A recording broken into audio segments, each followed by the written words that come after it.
Clear? Yay. Okay. So let's get to the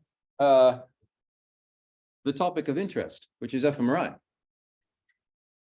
Oh yeah. Oh, I'm forgetting to say this. I will put a link on Discord. So there are a couple of experiments going right now where we are going to put people in the scanner.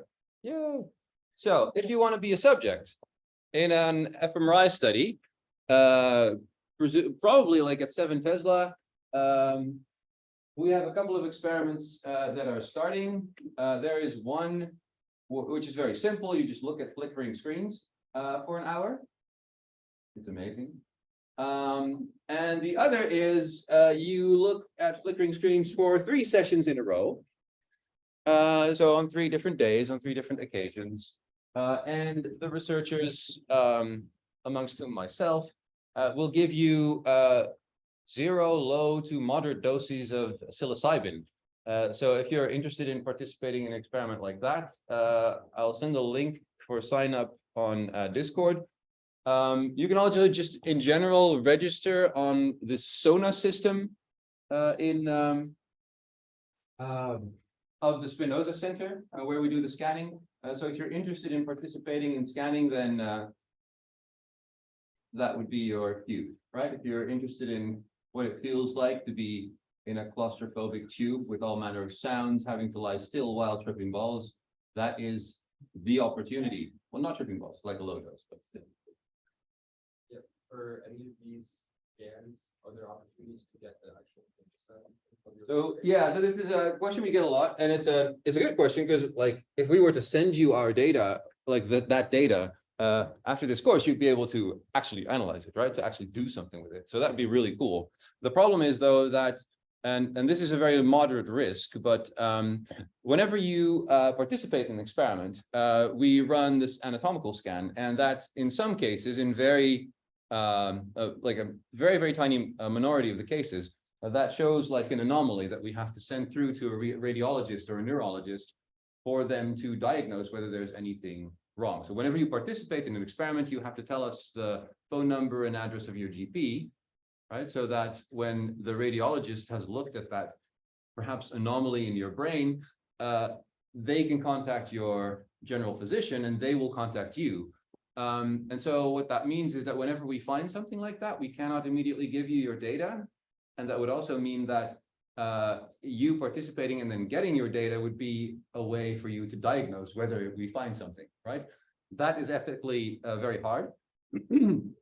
So the way to handle that sort of thing is that we try to make all our data open. So what that means is that as you go through the processing pipeline and a paper comes out of the research, that's the moment that we publish not just the article, but also the data.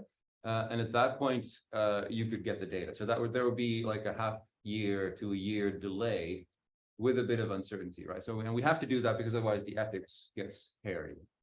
That was a pretty long-winded answer, but you know, I hope it's clear that there's all sorts of ethical issues involved in just looking inside people's heads, apart from, you know, just fun. Okay, cool. Good question. Yeah. So I'll put that up on Discord. There's links. You can sign up or not. I won't know. I won't care. Cool.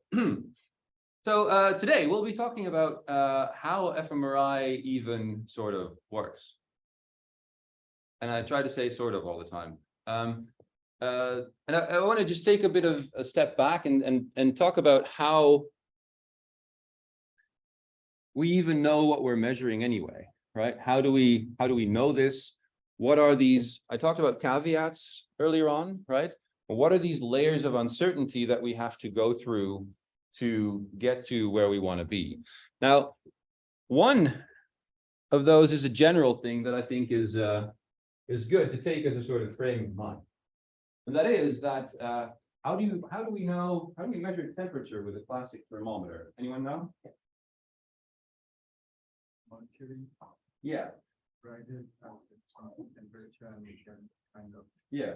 proportionate it It will write this much, the temperature kind of stuff. Exactly, yeah. So metal, liquid metal in this case, expands as it heats up, right? So it occupies more volume. And so if we want to know whether we should wear a coat on a given day, right? We look at the state of expansion of a liquid metal in a glass column, right? That's what we do, right?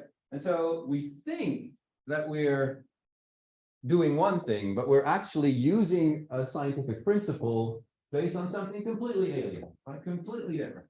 Yeah, some physical property. And this relation between the two is heuristic. What I mean by that is it's just something that we found works. Yeah. And if we understand the physics behind these things, then we can create stronger heuristics. Yeah? But in general, these things are random, completely haphazard. Yeah. We just found how to measure stuff. And there's always a sort of indirect thing, right? So this is also the case for MRI, for fMRI. It doesn't work. Let's see. Yeah, so we often find something, a way to measure things through serendipity, right? So the accidental finding, and then you go like, oh, this works. Like, what's this? Why is this metal expanding when it's heating up? Right? Why is that? And then at some point, people go, oh, maybe we can use this. Right? We can apply this and that. And the more we know about how things work, the more powerful our methods can become, of course, right? And so one recent example, somehow this thing just doesn't work anymore. I think the battery's dead. I'll just stand here for a while. Yeah, the battery isn't really dead, is it? Anyway, so it turns out that, for example, you can measure where rain is by just looking at how much power you need to send through the cell phone tower antennae, right? So you can just measure whether rain is falling between two antennae, right? So, and because there are these antennae everywhere, you can actually create pretty high resolution rain maps of the entire country just by measuring how much output these antennae have to deliver to get a certain input on the other side. And so this type of thing happens everywhere, right? And I think some of you are AI students, right? So you will be intimately aware of this type of thing because this is what you try to use for data science, right? Finding these relations. Now, the point here is that if we know the physics behind certain phenomena, right, and this can be just in a general sense or very specific, you know, in MRI, things get pretty specific at some point, but you can create very, very powerful heuristics, right? And you can really start to play with the physics of the system to create ever more powerful heuristics. And this is the way that I think you should think about how fMRI works, right?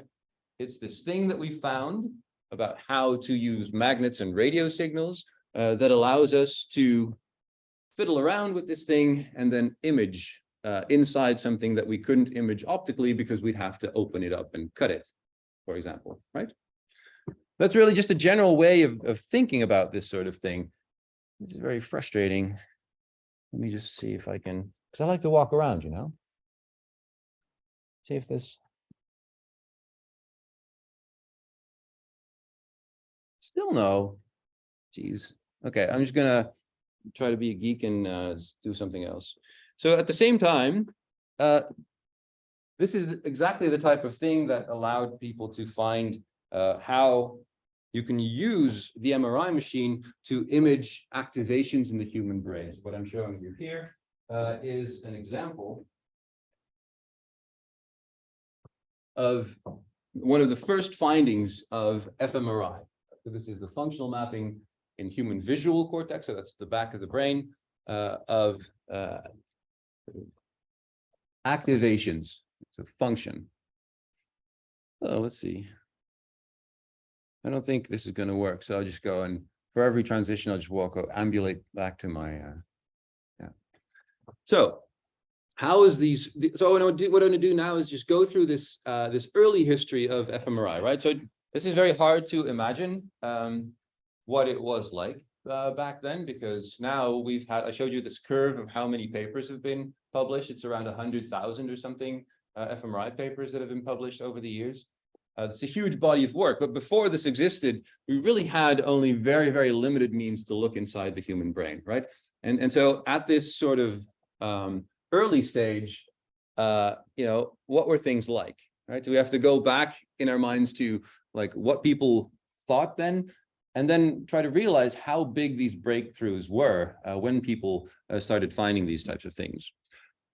So before what we now use for fMRI existed, we had a contrast agent MRI. And it's like positron emission tomography. It's invasive. The only upside that it has is that it's not radioactive like positron emission tomography is, right? So you don't expose people to harmful radiation, but you are injecting them with a foreign substance. And so the substance that people generally use is this metal. It's gadolinium. And this has very, very strong magnetic properties, which means that, if you're using magnetic resonance imaging, that's what you can pick up really, really easily, right? It means you have to inject only limited amounts to get really strong signals. Yeah. Now, what happens is if you inject it, it will go through the bloodstream. Like you inject it in the arm and it will get this uptake. So you get this sort of wave of this gadolinium passing through the body, also into the brain. And then it gets filtered out through, I think, the liver or the kidney or something. And so what this does is it gives you a way of measuring how much blood volume is in a certain location, in our case, the brain, as this bolus of the injection passes through the vasculature, right? If the vessels are very wide, there's going to be a lot of gadolinium passing through that specific region of the brain. And so in these first measurements, what they would do is they would just put like a local coil. Also, all of the coil things like the helmets and things that people used to use, they were all very rudimentary.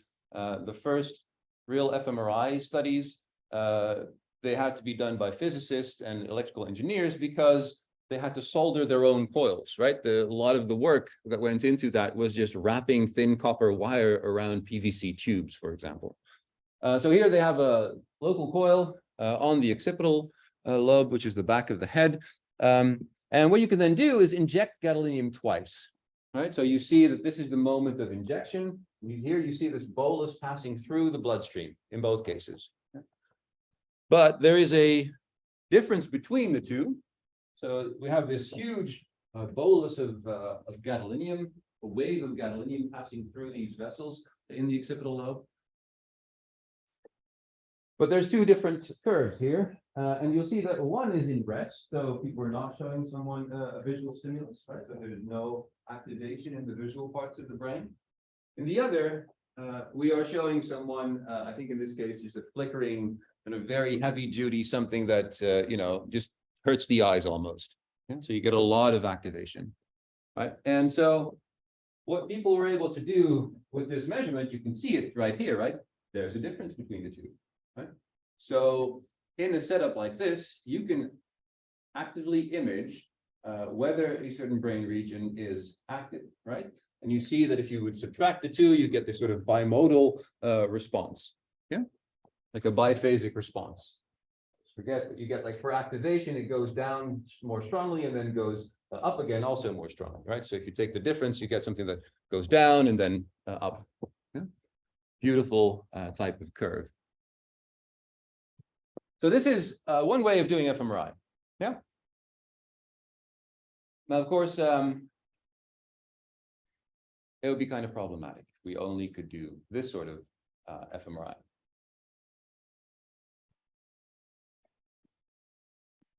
I'm going to be a bit slow because I forget to have to walk here and then I have to walk here. So there's going to be like a couple of seconds of silence all the time. I'll try to stand here. So one of the problems is with the invasivity of these types of measurements. All right, you're actually injecting people. You need a doctor to do that, or at least a nurse, right? And this is problematic in general, right?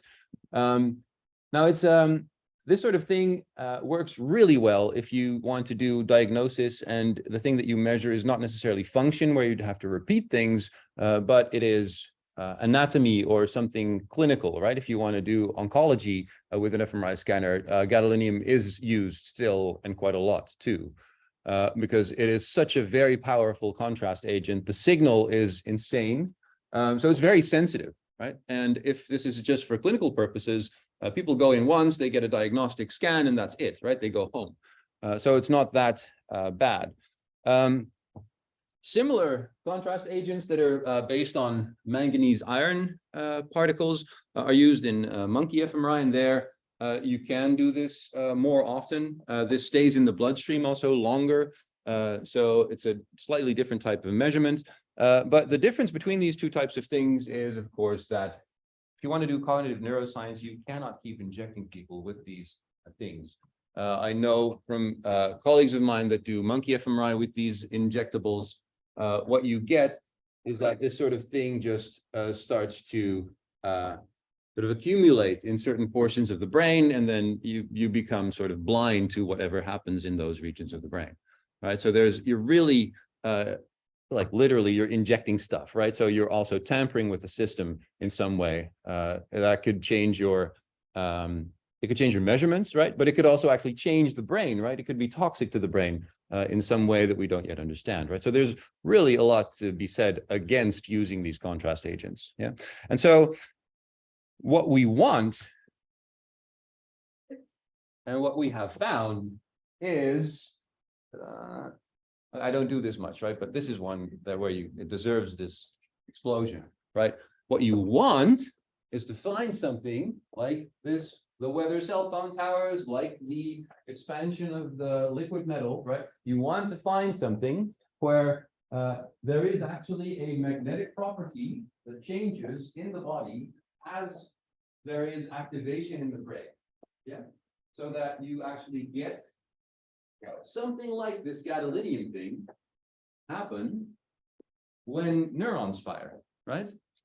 It makes sense, right? Because, you know, oxygen, hemoglobin, there's iron in there. There might be something there, but we had to find it. And this happened in the early 90s. So the first evidence that we could use this endogenous contrast agent type thing to image the human brain. Before this was impossible, right? You had to use PET, poisoning people, right, slowly by radioactivity. And this was an enormous breakthrough. I hope I'm going slowly here because I want to give you an impression for how much of a breakthrough this felt like for people at the time, right? So it's pretty amazing that people started to be able to do this. Yeah. Now, so this is a first example of this, and it's in rat, right? It's a 4-paw stimulation in a rat. So this is only for the biological principle, right? And this had to then be built into a viable measurement type thing for humans, yeah? But let's go into that idea of now having an endogenous contrast agent, right? So it turns out that it's the oxygenation of the blood that influences the magnetic properties of wherever you're measuring, right? These voxels that we're picking up with fMRI. The idea is that there is a different sort of magnetic quality to hemoglobin, depending on whether it is engaged in, whether it's bound to oxygen or not, right? So whenever hemoglobin releases its oxygen to the bloodstream, that's when it changes its magnetic properties. And that's the thing that we're picking up on using fMRI. We're using this blood oxygenation level dependent signal, yeah? So the oxygenated hemoglobin is diamagnetic and the deoxygenated hemoglobin is paramagnetic. And I will not ask you what these things mean. So what is very important that you learn is that there is a specific way of using the scanner. We call it contrast, and Nikos next week this time will explain to you what these different contrasts mean. Like I showed you these two anatomical images right earlier on. There was a T1 and a T2, all very cryptic. There's also a T2 star. It's related to the T2, but it has a star. It turns out that specific MR contrast is actually sensitive to this difference in oxygenation of the hemoglobin molecule. What you see here is one of those one of those scans. It's an anatomical scan.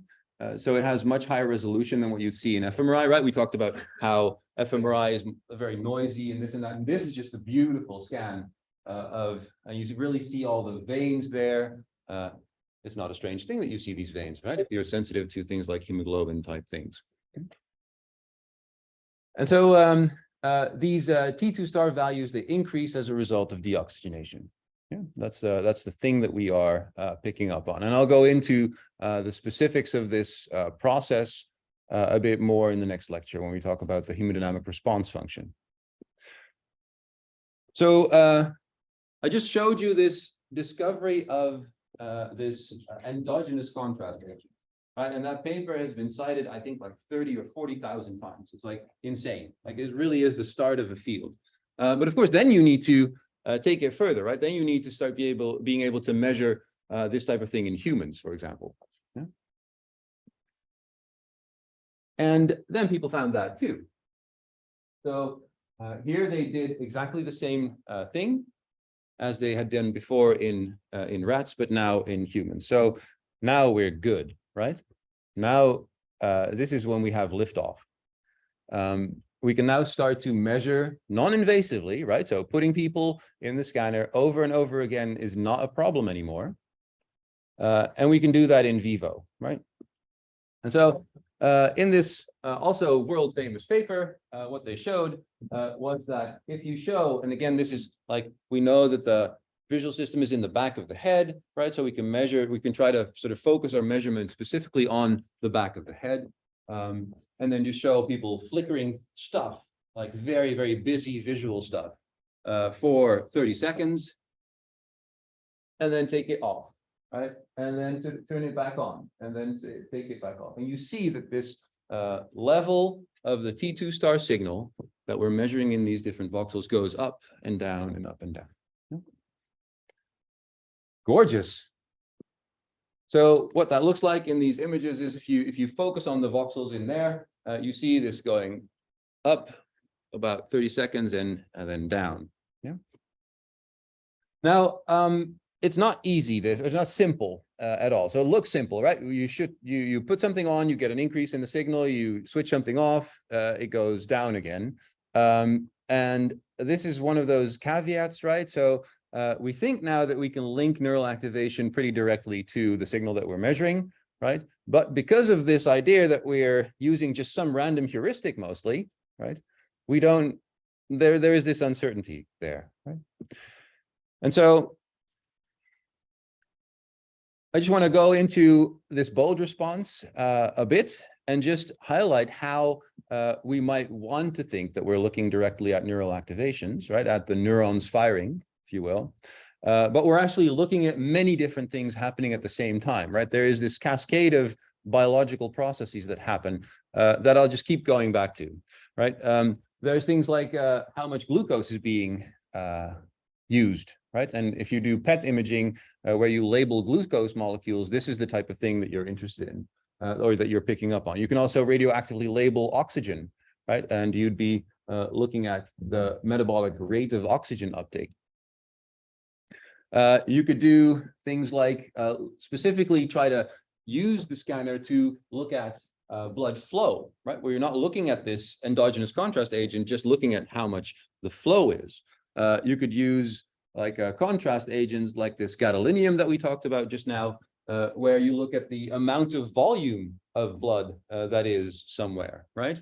And then you look at hemoglobin oxygenation, right? So this is just one of the things that we're picking up on when neurons activate, right? A lot of different things happen. All of these different ingredients we could in principle use to image brain activation. And people have used these different things to image brain activation. It's just that when you do fMRI, you need to be aware that it's not just a simple measurement that you're doing, right? You're looking at a very, very complex compound response that I'll go into in more detail later on. And this gives us this hemodynamic response function. Yeah. So it's a combination of oxygenation changes that we're explicitly picking up, but there are also flow changes. There are also volume changes in all sorts of different timescales and what have yous. Yeah. So important to realize that this is a very complicated response.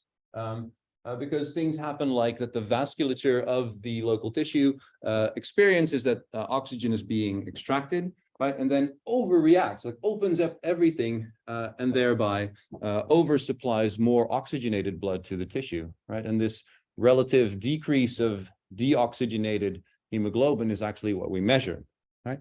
So I'll talk about the hemodynamic response function shape and how we use it in analyses more in later lectures. Yeah, so later lectures being, that's plural, right? So that will be Friday and then afterwards. Yeah. Any questions about this? Like, this really like origin of how we can measure things anyway using BOLD, right? Any questions about this history? These neural changes, are they also heuristically found, or were they more like specifically looked for? Ah, that's a good idea. A good question. So this is very broad, of course, right? We know that when we show like a very strong flickering something, visual cortex will activate, right? And we know because we've seen in like monkeys and cats and mice that if you put an electrode there, you will see neurons activate.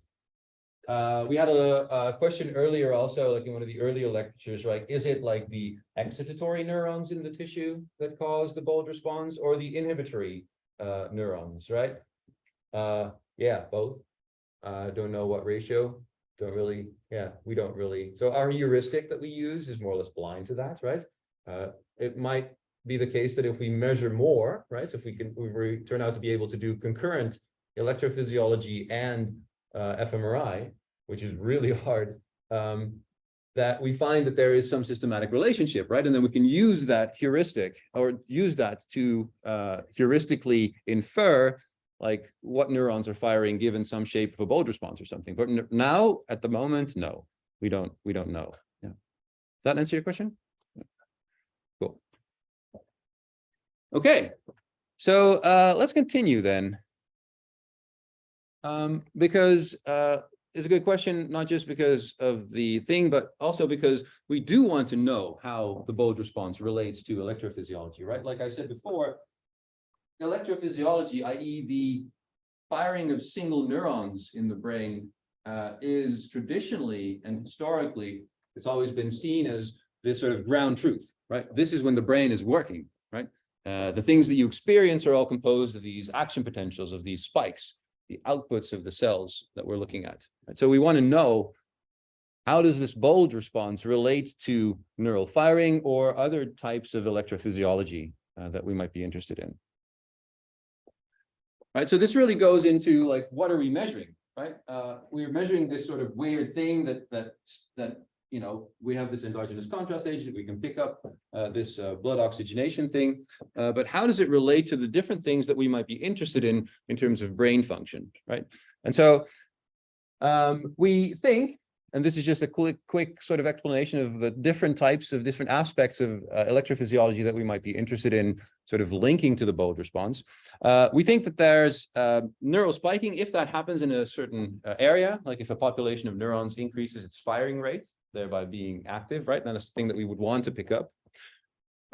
We can pick this up with an electrode, and what you usually see is that the power of the signals in the very high frequencies increases, and that's because these action potentials are really fast fluctuations of the voltages, right? So you see a lot of sort of high frequency noise starting to appear in the signals if you put an electrode there somewhere. Yeah. But this is very local. And it's thought to be really the local output of cells that are firing there. And this only happens above 250 hertz, so like really fast. So different aspects of this electrophysiology, we think have different roles. So if we measure from an electrode, we don't just measure these really fast responses, we also measure slower responses, which are called local field potentials.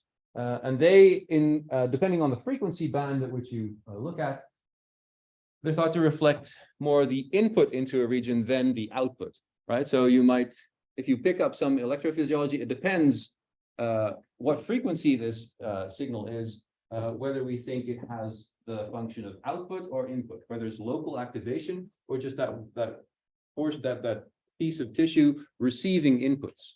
And this is important because which of these will we want to relate to the bold response, right? How do we think about brain function? And this gets hairy, right? So this whole idea of looking at action potentials only as a measure of, like, as a sort of ground truth, when so much else is also happening in the brain, yeah, it's a bit hard. Like, it's a bit philosophically, it's a bit difficult.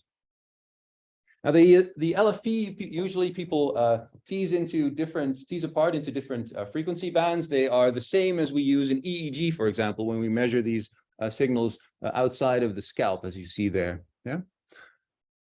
So you have slow. These are like in ascending Greek letters, right? You start low, not really ascending, by the way. There's like EEG is weird.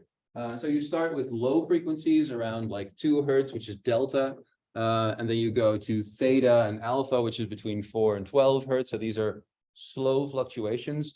And the idea is that the slower the fluctuation, the more wide-ranging the communication that it reflects is, right? So, for example, theta and delta waves, the really slow ones, they sync like large regions of the brain across large distances, right? So delta happens a lot during sleep. Theta is when you make an error, and this error is recognized and then has to be broadcast to the rest of the brain. It's a very wide-ranging communication, these slow fluctuations in the electrophysiology. And as you go to the higher ranges, the beta and gamma, they are more local. And so they reflect more local processing, right? So you can really see this sort of gradient from slow frequencies to high frequencies, where you go from broad-ranging communications on the low end of the frequency spectrum to very specific types of processing on the high regions of the frequency spectrum. Is that clear? A lot of words.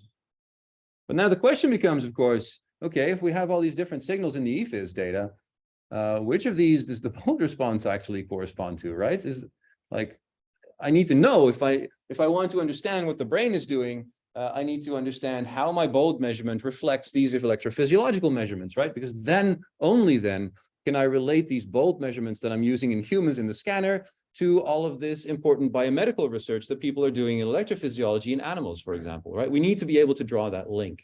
And this is a very tenuous thing. So I'm going to go into this very briefly. This is a sort of landmark study. I think it was published in Nature. You can imagine that if you want to do a measurement of electrophysiology and bold simultaneously, it's hard. I just said this already, but just imagine how hard it is. You are trying to pick up voltage differences inside a living brain, and at the same time, you're putting this thing with its preamplifier and all of the electronics inside a huge magnet that is also switching the magnetic field all the time, transmitting radio waves into it. And what this means is that you need to be like a Nobel Prize winning electrical engineer almost to separate the electrophysiological measurement from what's happening in the scanning, right? So this is like a Herculean effort. Only one person in the world had the funding to do this, and they did it. So well, we're all very thankful, I guess. And so this is what's needed. So like, I think this, so like something like 40 million euros went into being able to perform this measurement only. And you need to construct a scanner. Everything is specialist. And when you do this, it's not even that telling, I have to say. It's a bit of a disappointment, because these findings actually show that if you look at the bold signal, it reflects a lot of these different frequency bands at the same time. So if you look at the bold response, again, this is visual cortex, so you can show this flickering pattern, right? And you see the activations going up and down. You also see these activations going up and down in all of these different frequency bands, and you can just look at the correlation between the two, right? How much does the bold response that we measure reflect these different frequency bands? And there you have them, delta, theta, alpha, and so forth. And we see that primarily the gamma range, so that is somewhat like local processing, but also reflecting inputs, perhaps more than outputs, is the strongest. But in general, all across, right? If you look at the bottom there, all across the frequency spectrum, we get this correlation with the bold response. So we cannot really say So this is again one of those caveats, right? We cannot really say that when we pick up a bold signal, that it relates to a specific type of electrophysiology. Yeah, it's important to realize. Yeah, you would want to say, like, I'm talking about the same thing as all of this marvelous electrophysiological research that's been done since the 60s. Right? And we're looking at the same thing, so we can directly relate these measurements, and we know so much more. But this link, caveat number, I don't know how many, is that we cannot say this sort of thing, right? But in general, so it's not all bad, right? So in general, the idea that we have is that when we measure a bold response in a specific voxel, it does relate to neural processing, whatever that specifically means over all these frequency bands, but it is a local signal that we're picking up, right? So it's not just enormous patches of the brain that are doing always exactly the same thing in the bold response. If we measure things from tiny voxels, what we are measuring is some reflection of a local neural population. Yeah. So we do have spatial specificity. It's just that our ability to relate the bold signal to very specific electrophysiological measurements is not there. Yeah. Cool. Let's have a break. Shall I see you guys back at like 56? That's maybe overly precise, but you know, around that time.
So you're really.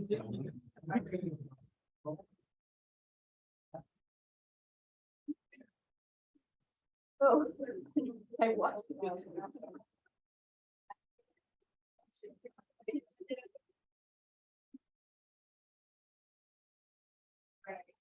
That's the one that I saved to go here.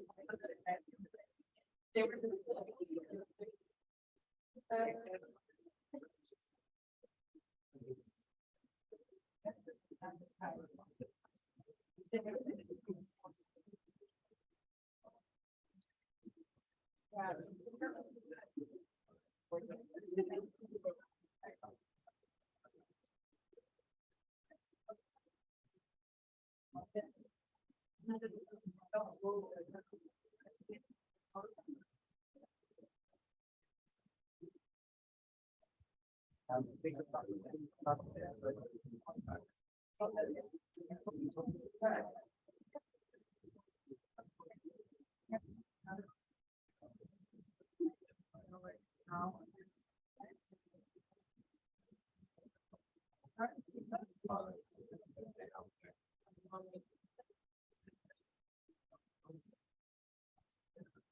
Yeah.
Who of you have gone through the practical, that first one, and been like, okay, I don't have to be here at 11? Great. That's awesome. Yeah, I mean, I'd love to see you at 11. That's not, but. Good. And who of you are like, okay, I need some pointers to get through the practical? It's also fine. We are here for that. Oh, I'm gonna have coffee at 11.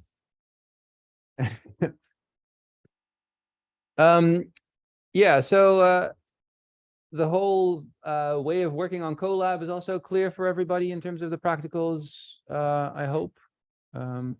Again, if you have any questions, it's easiest to just ask them through Discord. I have it on my phone, so I can usually answer pretty quickly. And the same goes for Ron and Shufan, who will be joining us here for the practicals also. Yeah.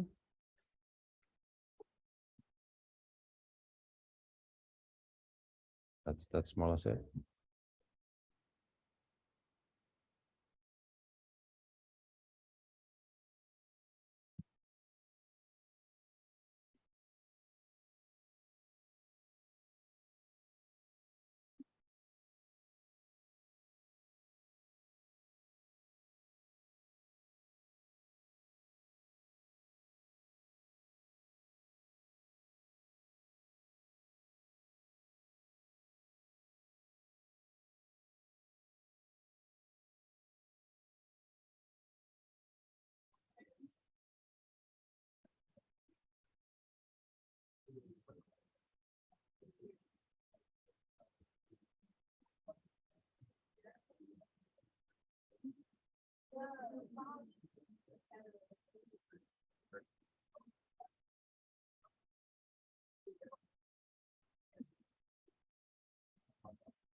Okay. Let's go.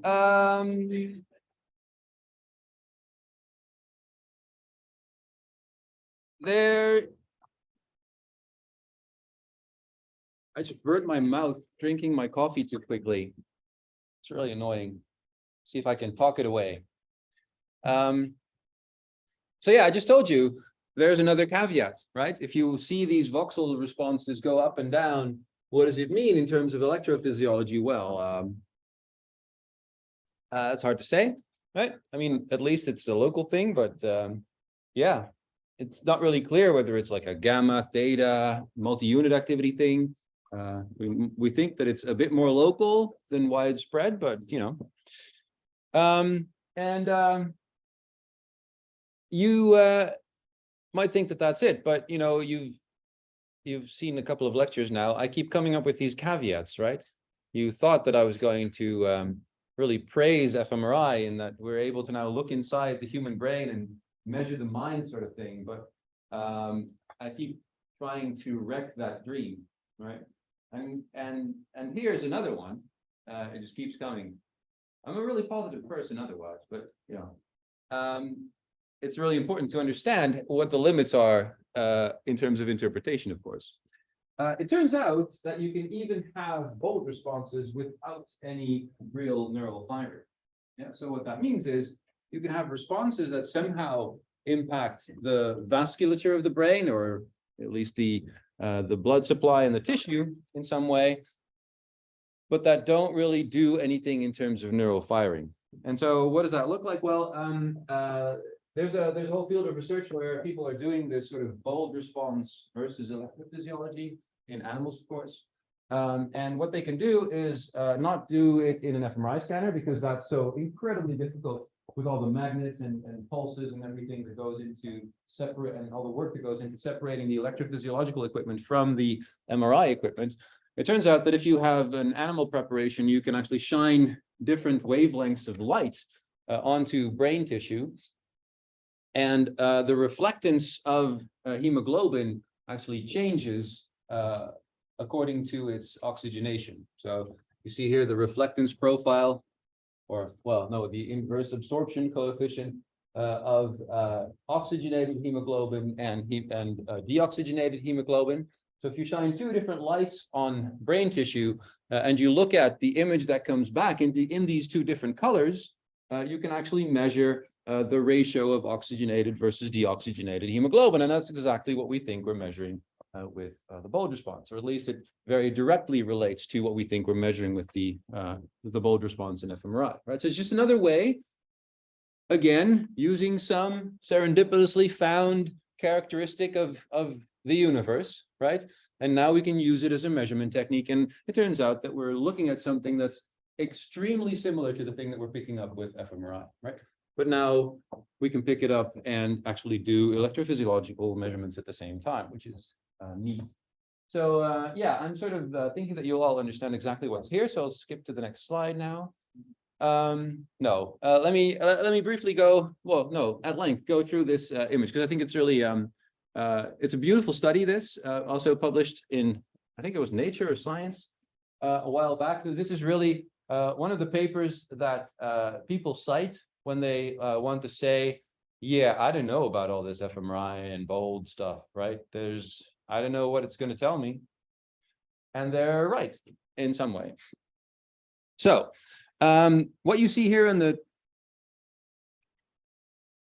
here is a spike rate. So that is multi-unit activity derived, right? So this is an electrophysiological measurement of how strongly a local population is firing action potentials. Yeah. And you see that there are different lines here, and these lines represent the contrast of a visual stimulus. It's always visual stimuli. It's because we know it so well, and because we have a lot of control over it. Furthermore, V1 is very close to the outside of the brain. You know, all of these benefits that are just practical benefits. Okay? But we know that, and this is like a very ancient measurement type thing, where if we increase the contrast of a visual stimulus, right? So this is just the difference in the amount of photons that go from the darkest, that come out of the darkest versus the lightest, right? So if I have like a chessboard that's completely white and completely black, the contrast is 100%, but I can also make them both a bit more gray, and that decreases the contrast.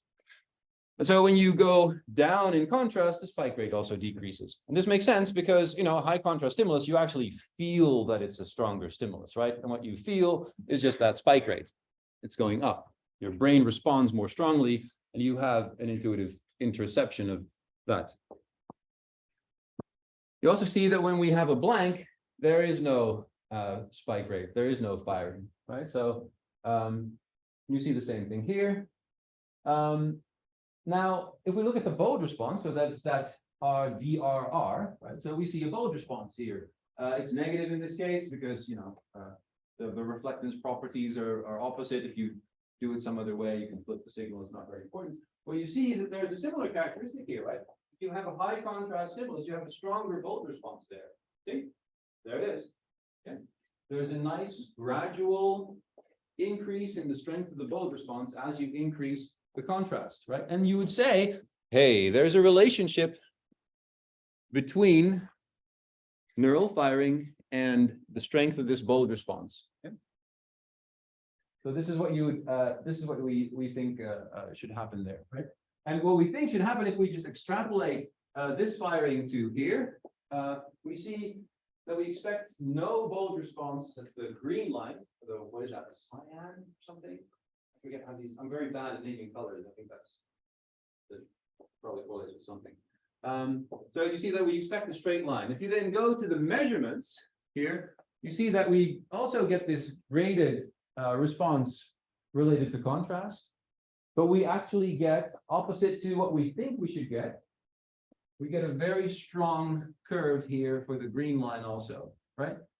What that means is that when, and this is done in a monkey, the monkey, here's a tone or something at the 0 point, right? And then expects a visual stimulus. When that stimulus does not appear, there is still a bulge response. And it's pretty compelling. It's this one, right? We're actually wondering, what's this here? What's that doing there? Right? There shouldn't be any bulge response. There's no neural firing. We know that there's no neural firing because there's no neural firing there, right? That's an actual measurement where there is no neural firing. We do see about half of the magnitude of the bulge response that's measured in this way appears even without a visual stimulus. Right? And this is kind of problematic, right? Because think about what it means. It means that if we put someone in the scanner and we measure a bulge response, we would want to say something, of course, about neural function, right?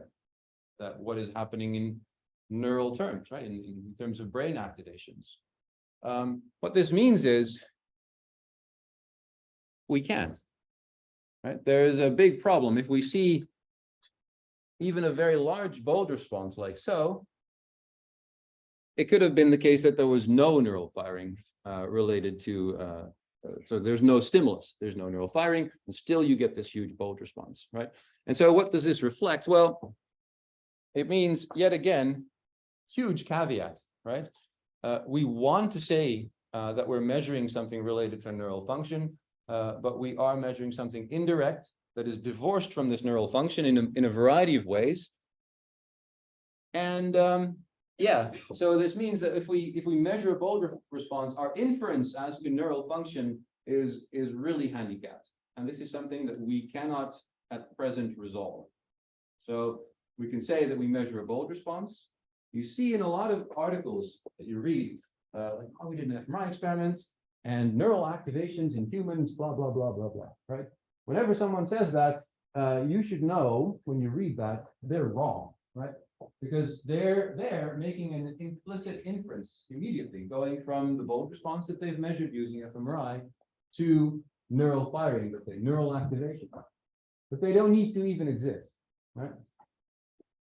So it's nice to muse, though, about what is it then, right? So anybody have an idea? Like, it's an open question, right? The researchers don't really know. We don't know what causes this bulge response. We just know that it's there. Anybody have an idea? Because I'm going to steal the idea and then, do research. Yeah. Could it be the brain preparing blood supply for neural signals? Yes. So it's thought by many people that your brain does a lot of preparation, right? You may have heard about this whole like predictive brain type thing. It's a bit of a hype, but it's definitely clear that when you expect something to happen, it may not. If you then don't show the stimulus that people are expecting, there is all sorts of preparation happening, right? Yeah, so just to latch on to this, so your brain must have all sorts of ways in which it can prepare not just the vasculature, but maybe also like the glial cells, or maybe even the neurons themselves without causing them to fire any action potentials, right? And so I showed you something in one of the previous lectures about how dopamine changes the link between bold responses and neural firing. I just put like the title of the paper in there. But we think, and this is really a matter of active research, we think that it's this type of neuromodulation that really changes this relation between neural firing and the bold response, right? So that if you expect something, we think that dopamine and noradrenaline have something to do with that. They're also very potent vasodilators, things like that. So there might be a relation there. Right? It doesn't impact specifically neural firing, but through these neuromodulators, we might be picking it up, right? And then the beautiful thing is, it might not even be much of a problem anymore at that point, right? If we start to understand how this bold response is not reflecting just neural firing, but also dopamine, and we find out how this relation works, then we can start using the bold response, right? It becomes not a handicap, not a caveat, but it becomes one of those new strengths, right? So by finding a new link there, we can actually upgrade what the bold response says about neural function in a much more general sense, right? And that's really what some people are hoping for. So it's not all bad is all I'm saying, right? We just need to do more research, which is like the general thing that researchers say because it's their job, right? But that's how it works, right? You just find out new stuff, and then all of a sudden, if something clicks, then you can start running with it, right? So you could see this finding as one of those things where people in the telecom industry are like, hey, what's this random shit in our amperage that we need to put into our amps to send signals to the next tower, right? And then some smart person says, but maybe this has to do with the amount of rain that's falling between the two towers, and then you can get much better resolved rain maps all of a sudden in your nice app, right? So it's that sort of thing, right? That's also a general idea of how science works and is supposed to work, right? We pick this type of stuff up. It's always a problem at first, but when we start to understand it, we can start to wield it also. So, any questions about that? Because, yeah. So do you see this fake on the if one extent? So if you play sound and there's a stimuli, or do you also see it without sound? Yeah, that's a nice question. So I could go into this because it's like, I'm not putting up the slide for nothing. Like I have some experiments that I haven't published yet, but I have data where I see this sort of thing. We see, for example, when you ask someone to, for example, do a visual discrimination task or some sensory thing, but you ask them to like count to 12 before they press a button to tell you what they just saw, right? What we then see is that even in visual cortex, so that's also the region that we were looking at just now with the ePhys also, we see that there are these very strong bold responses that happen just when people press, right? So it's not a matter of just expectation, right? It's also a matter of action. And so those are all positive bold responses. I actually have an unpublished study that some people are hating me for not publishing it yet, but so where we show that if you give people random rewards, it's a very boring experiment. Sometimes you show a stimulus, sometimes you also give them rewards, and sometimes you also give them rewards when there's no visual stimulus. So you have like a very simple, like strong visual stimulus versus a reward. It costs us a lot of money because if people, you put them in the scanner, right, they have to look at the center of the screen, boring, right? And so how do you keep them motivated? Well, usually you can sort of play a game, right? But this was a very passive experiment. We just give them rewards. So we had to give them a lot of reward to just keep them motivated, right? So it was like €1.50 per sound that they heard or something. And if you do it for an hour, you have to pay such a lot of money.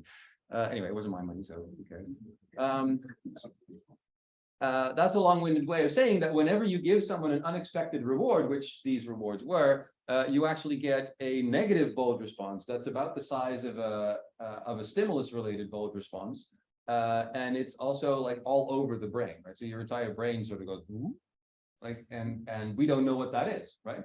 And so, yeah, we try to collaborate with a bunch of monkey people that could then inject like dopamine antagonists and things like that. It became like a horrible Frankenstein experiment type thing. But yeah, so this is a really active area of research where we don't really know what we're measuring, right? But there's also this sort of tantalizing thing there, like, what if we find out that it's this? Then it means that this measurement that we're already doing might tell us a lot more about things that we might also be interested in. I hope that answered the question. Yeah. Two questions come to mind. So basically, we are talking about predictive coding, how brain is always generating models. So is it okay to assume that the bold response always is there whether neurons are firing or not? Because the brain is continuously generating models of the world. A, and B, are there some areas of the brain like chemical preparedness, which is more related to predictive coding? So you see a higher bold response there compared to other areas, or is it more of a global thing? Yeah, so I think like in general, I think all of this sort of neuromodulatory machinery must also play a role in what people might call the predictive brain, right? Because it's a very important thing. It's also very clear. I mean, I don't want to go into like the sort of philosophical part of the whole predictive coding thing, because not my field. I'm also not convinced. But I think so I think a lot of the things that we're measuring through BOLD, like be it dopamine, be it spiking, be it gamma, electrophysiology, all of those things, they help our brains in predicting what's going to come up next, right, on different time scales. But these time scales are important because different regions of the brain, they like things that happen at different time scales, right? So the primary sensory regions, they're in direct touch, like I talked about in the neuroscience type lecture, right? The primary sensory and motor regions, they're in direct contact with the world, right? So they need to be able to function really, really quickly. So their sort of time scale of information integration is small, it's narrow.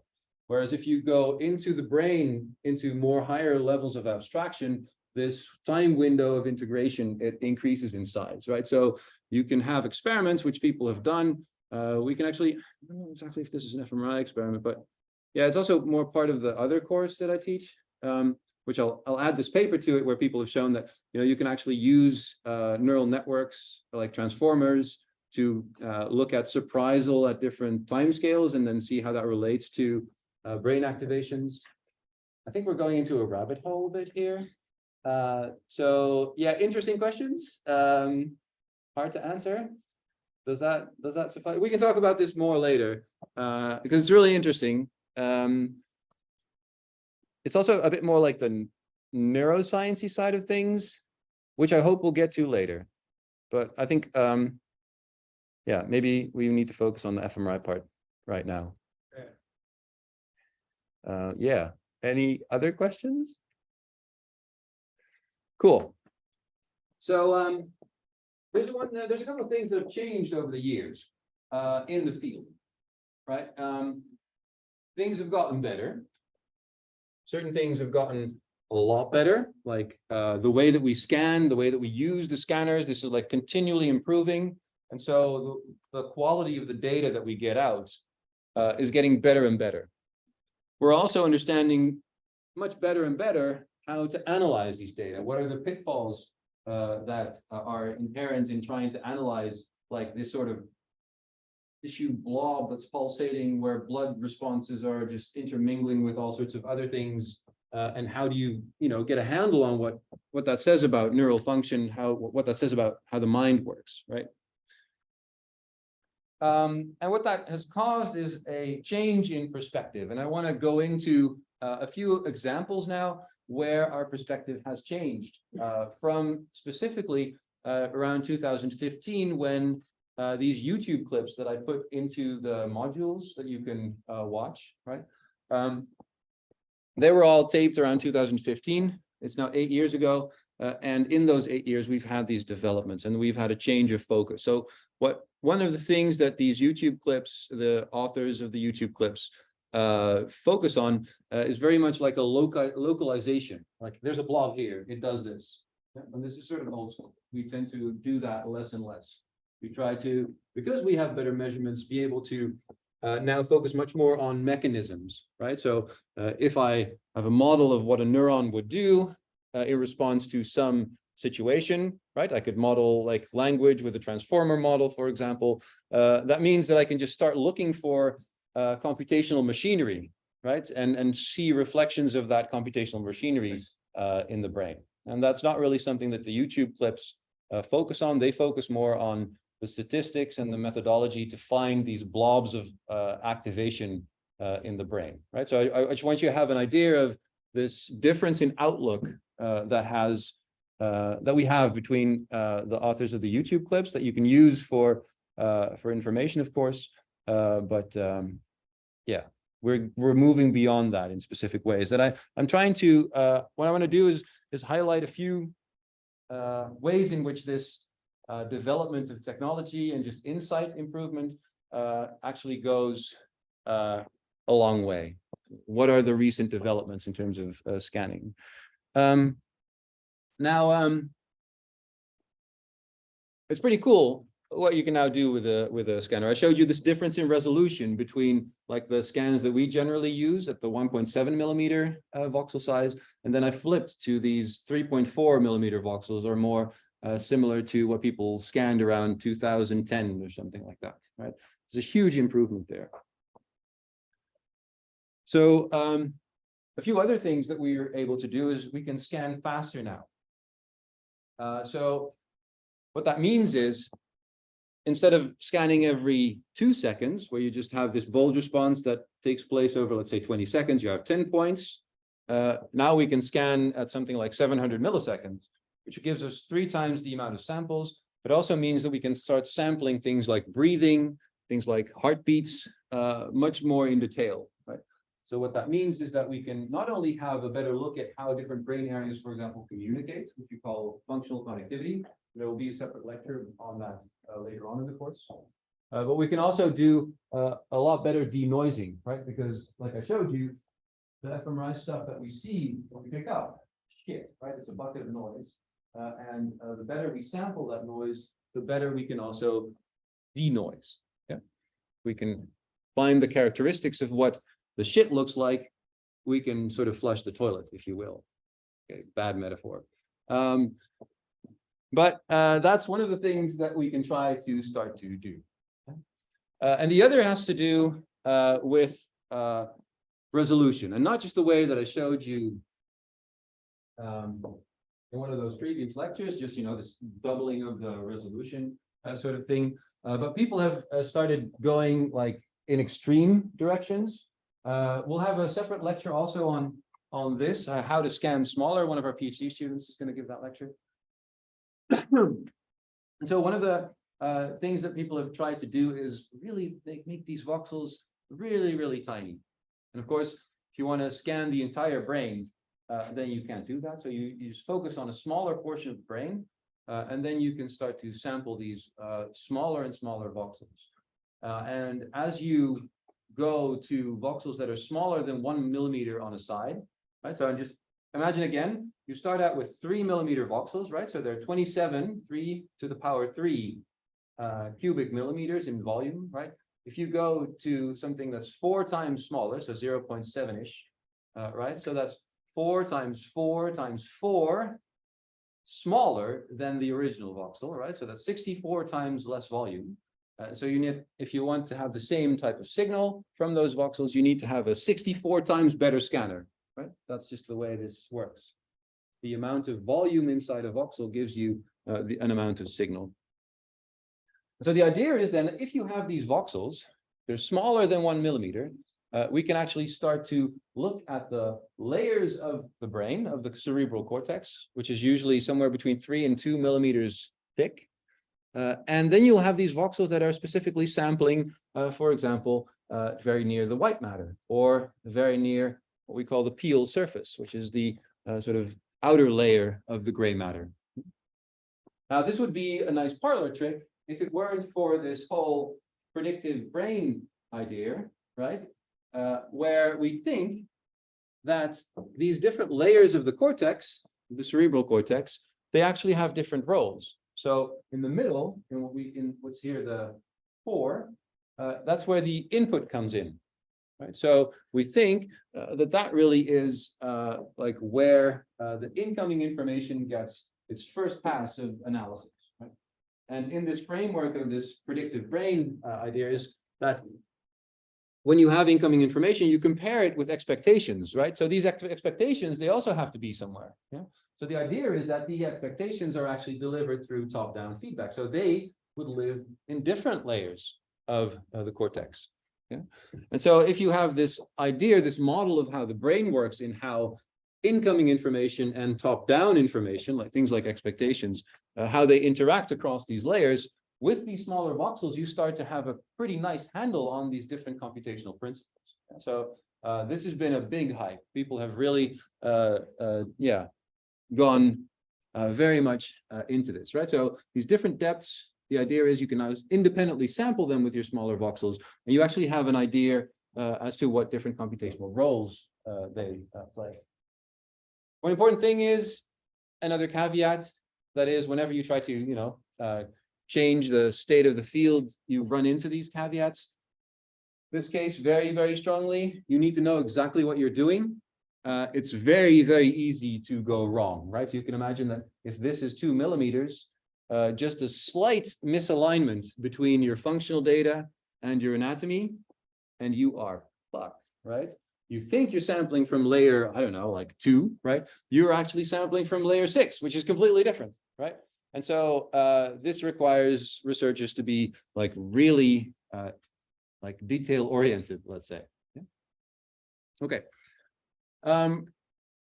So and I just want to show you some examples of what, if you do this in a really sort of nice way, you can really get at this sort of level of brain organization, even in the living human brain, that you couldn't ever get at in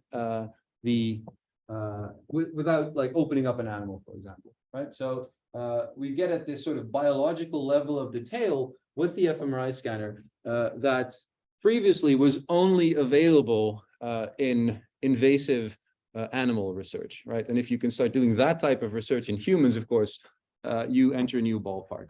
Yeah. So the idea here is that we can both image this laminar organization that I just highlighted, right? And also the columnar organization of the brain. So we think that the cerebral cortex is organized into layers, but it's also organized into these columns. So every little patch of cortex, if you go down, you go through layers. If you move to the side, you enter a new column, and a new column will, for example, have different sensitivity. So it will be like a pinky column, and then next to it will be a ring finger column sort of thing.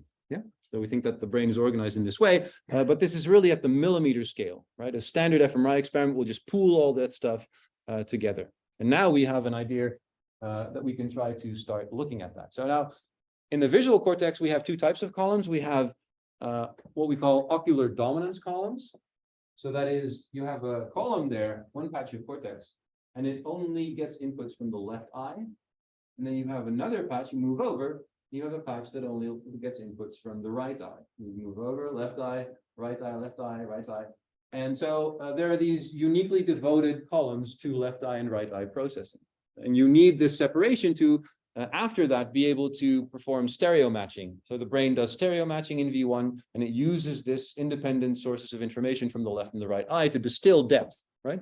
That's what this, that's what we need this for. Or that's like the substrate of this functionality. And then on top of these ocular dominance columns, it's really beautiful, like V1, beautiful. On top of that, we have orientation pinwheel columns, which is like every ocular dominance column. If you look at it like a little tower, you can go around the tower, and different cells in a different sort of direction in that tower, like different orientation in the tower, they actually have, they like a different orientation. So that is, certain neurons on one side of the tower will like this orientation, so diagonals oriented like so. You move to the other side of the thing, and they like this orientation, right? So we use this, our brains use this to like as the building blocks of pattern recognition. So getting there is really, really hard, but we have been able to. Like, we are now starting to reach the level where we can really get at this sort of biological level of detail. And to me, that's really exciting. I'm a bit of a nerd, you noticed. So it's really my thing. And so what we've been able to do, or at least what these people have been able to do, already pretty a while back, right? If you really, you really know your scanner, you can start to do this sort of thing. So this is the ocular dominance pattern, the red and blue, right? And so what you do is really simple. You just put someone in the scanner. You could like take a bit of cardboard, right? And you just put it in front of their right eye, show a flickering pattern, then put it in front of their left eye, show a flickering pattern over time, right? And then you can just say, oh, do I find more signal for the left eye versus the right eye? That's when you get the left image. So these are these ocular dominance columns, and they look exactly the same as they would if you did this in an animal. So our ocular dominance columns are extremely similar to those of, for example, macaque monkeys used a lot in animal studies. And here on the right, what you see is this orientation columns. So phase is orientation. It's just the phase of a sine wave, right? That takes you around the circle. 180 degrees is what separates the two, right? So that's why the phase also goes from 0 to pi and not to 2 pi, right? Because when you have this orientation, you only need to rotate it 180 degrees to get back at its original. No full circle needed. And so then you can color for every voxel in that image what orientation it likes best. Yeah, so you can just color it. And then you see this map-like structure here, these arrays of columns that go around and around. So you see like a full color wheel around every location. And that's like these different windows of a little tower, if you will, that I was talking about before. Yeah. So this is, yeah. The columns, in my head, they appear to be like micro scale, like very, very small. Yeah. The images, they look very like relatively big. Do not lose a lot of data from the scanner. Yeah. So is there like a scale thing? Yeah. So this is like 3 centimeters or so, the entire length, right, from top to bottom. Yeah. Do we not lose? So there's different ways in which we lose precision in terms of the scanner, right? So I've told you already that when we scan functional imaging, we cut corners, right? We try to really push for fast imaging because we need these temporal samples in order to analyze function, right? So we cut corners, and this means that in many cases, the signals that we end up with are blurred somewhat, yeah? There's also a sort of inherent limit that we are reaching, are nearing at this point, which is that the arborization of the vasculature, it has a certain spread inherently, right? Then there's the certain spread in if you have, let's say, a single hemoglobin molecule that that sort of releases its oxygen, the magnetic signals from that event would also have a certain width, right? So all of these different factors, they decrease the effective resolution that we can get, right? And this is always something that we need to realize. This is a bit too detailed, but you know, in MR imaging, what we do is we quantify what's called a point spread function, right? That's the inherent blurring of the image, regardless of how small our voxels are that we use to sample that image. And on the that's usually on the order of between 1.5 to 2.5 millimeters. Yeah. So the actual physiological thing that you're measuring underneath these findings is actually much sharper, right? But it's inherently smooth by the fact that the way that we measure things has its limits, right? Again, if you understand the principles that you're using to measure something, you know much more about the level of detail that you're actually looking at. Does that answer your question? So what is then the diameter of a column? Oh, yeah. So there are different sizes. These are 1.3 millimeters across in general. So full period going through right eye, left eye is 2.5, 2.6, 2.7 something. And these are much smaller because they sort of live inside these things, right? So you need to go to an imaging resolution of about 0.5 millimeter to like 0.5. Well, yeah, you know that's a half. It's just, yeah, 500 microns is really tiny, right? It's really insane, but you can, so you can get there, but there, so you go in 1.5 millimeters, you go full circle, right? Yeah. Difficult. Yeah. What's the entity of we are measuring the phase of those neurons or Yeah, so what we're looking at is we're showing, so what they did in this experiment is they just show someone a pattern of lines, right? And they just put it on like on the screen, and then they slowly rotate it like so, right? So you're looking at just lines in the middle of, you're looking at the middle of the screen, and the lines are just rotating very slowly. And so what they look at is what is the time, this happens like, it takes a minute for it to go from here to here, right? And then they can see, okay, when is the peak of the activation, right? So bold response is a bit slower, so you sort of correct it for 5 seconds, but you know, that's, so one specific patch here will peak at around 15 seconds, and every minute it will have another peak at 15 seconds after 0, right? And then maybe the yellow is if it peaks at 40 seconds after 0. So you're looking at this phase is not just phase of an orientation transformation, if you will. It's also the phase in terms of a sinusoidal signal that varies, and you're just looking at the phase at which the peak of that signal happens. Is that clear? Cool.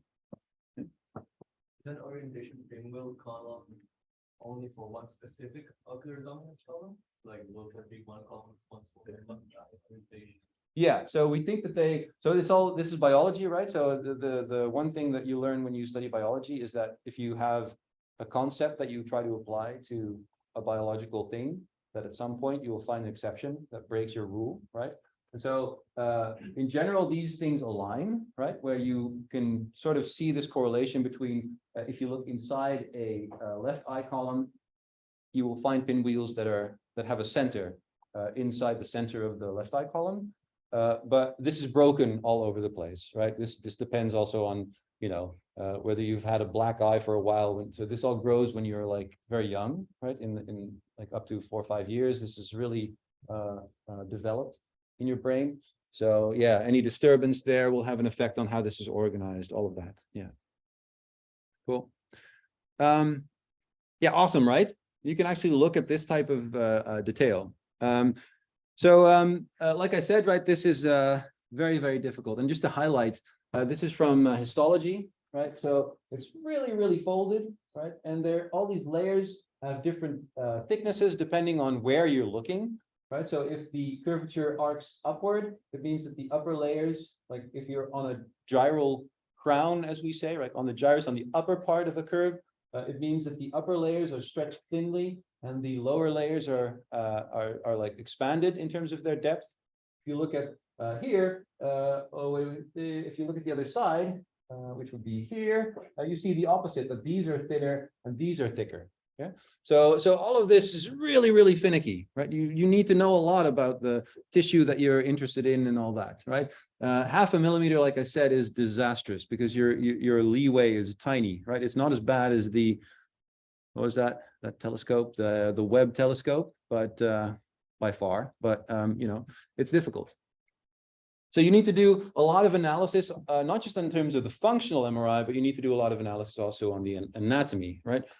You need to make like a digital representation of where the outside of the gray matter is. And equally, you need to make a digital representation of where the white matter is, right? So that you know exactly of every voxel, where is it relative to the outer and the inner shell of the cerebral cortex, right? So that you can designate what depth of the cortex is it at. Yeah, so it's very, very prone to error, this sort of thing. And you need to like really be on top of things. It's pretty nice, like if you're able to do it, but you know, caveats are, yeah, it's hard. But that's a sort of feasible caveat, right? If things are hard, you just spend more time and more effort. So I want to switch gears a bit. One thing that we'll do in this course a lot is focus on what we call, and Nikos will explain this, I hope, a bit. It's not too important, but I just want to highlight a bit. So we're looking at bold responses, right? And we're looking at oxygenation specifically, right? That's what these bold responses pick up on. More specifically, sorry. We are interested in what we call gradient echo bold imaging. You don't need to know what the gradient echo stands for necessarily. But the important thing to realize is that using the scanner differently, like in this case, we're using gradient echo. We could use other things called spin echo, for example. There are many, many different sort of ways of scanning that all highlight different parts of the bold response, right? I already highlighted that this blood response has different aspects, and we can sort of pick how we scan to focus on a specific aspect, right? Look on the venous side of things, the outflow side of things. We can also specifically try to look at the arterial side of things. We can look at how much blood volume is in a voxel, or we can look at the oxygenation of the volume of the inside the voxel. And so what really matters here is this vascular structure that we have going from the peel surface to the white matter. Right, so this is the outside of the gray matter, and this is the bottom of the gray matter. So that's near the white matter. We know that the vasculature is very, very different at the top versus at the bottom, and this gives us all sorts of problems. This is going to sound a bit negative, but it's really it becomes really hard because if you measure standard, so what I just called gradient echo bold, what you get is that the blood vessels increase in size as you go from the white matter to up towards the outside of the cerebral cortex. And what that also means that when you get a bold response, it might activate everywhere, but you get this enormous drain of blood to the top. Right? So even inside the gray matter, you have this dynamics where if you have an activation, it might be very close to the white matter, but there will be like a wave of blood actually traveling outside towards the outside of the gray matter. And you see this in this percent signal change measure that you get for a bold response. If you look from white matter to CSF, you always have this huge increase in the strength of the signal that you measure. But it might not be what you're interested in, right? That's problematic. You might be looking at a signal here and think like, oh, that's a huge signal, right? But it might be the case that a second earlier, it was actually there, and it just has this flow towards larger veins towards the outside of the cerebral cortex, right? So we can do beautiful things in terms of high resolution biology, but again, we have these caveats, right? Now, this standard, and so I'm not going to quiz you about the specifics of sequences, right? This also depends on, most of this depends on like what Nikos will say, and I don't think he'll have much time to go into this specifically, but the standard gradient echo is very, very strong. So we get very, very strong signals, but it is vague, right? It has this bias towards these larger draining veins, which means that it has a very strong slope there, which means that if you are interested in laminar depth for fMRI, you don't really have the resolving power, or at least it's very hard to interpret. There's things like spin echo, where you lower your SNR, so you have to scan like twice or three times as long to get the same amount of signal, right? Because you have to average all the noise away. But it has higher specificity because it has inherently, because of MR physics, a bias towards smaller veins, and it doesn't get this effect from the larger veins so much. And then we have other types of sequences where we can focus on blood volume. That's, for example, this is very new. That has extremely high specificity, and it has no bias whatsoever. So if you compare these two, which I think I can do now, right? So if you look at the bold response, it doesn't have much specificity, right? So you have just a very strong signal near the CSF. This is the outside of the brain. And here's the white matter, right? So you see this curve here, this slope is the same as that slope, but it's flipped in the horizontal direction. Yeah. You see that this CBV thing, that's that vaso thing, it has a similar type effect, but much less. And so what that means is that if we think something is happening in these lower portions of the cerebral cortex, or in the lower layers of the cortex, we're actually sensitive to this sort of thing happening, whereas here we are not, right? So this type of measurement gets dominated by this effect of larger veins just taking up all of that blood and really distorting our measurement. Whereas if we are very interested in these resolutions, in this type of processing, we may need to switch to a completely different sort of MR physics type sort of thing. Right? So in this type of domain, it really matters how you are using the scanner, right? So all of this, very detailed, very specific also, The rest of the course, we really won't go into this type of thing too much. But at the end, we'll have a specific lecture on how these types of things work and how also we are at present trying to get a handle on this type of specific type of processing across these laminae. Yeah. That's it for now. During the practical, I will give a little demo and I'll send you a link on Discord where we have a brain viewer where we actually have ocular dominance columns that you can look at. But I don't have time for that right now, and probably my demo will break. So I hope to see you all in 15 minutes at the practical. This one. Hmm? In this one. Yeah, that's a good question. I think it is. Yeah. It goes in the program as we say, as you know, it says another. Here it is. Yeah, no, I think it's this class.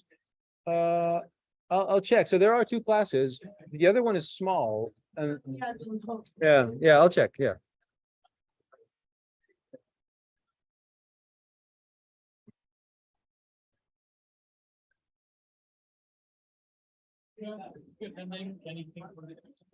Or was No. it just, okay. No, because it's all, you're all good. We're not going to, we used to have a beautiful server set up that would do auto grading and stuff Okay. of the practicals.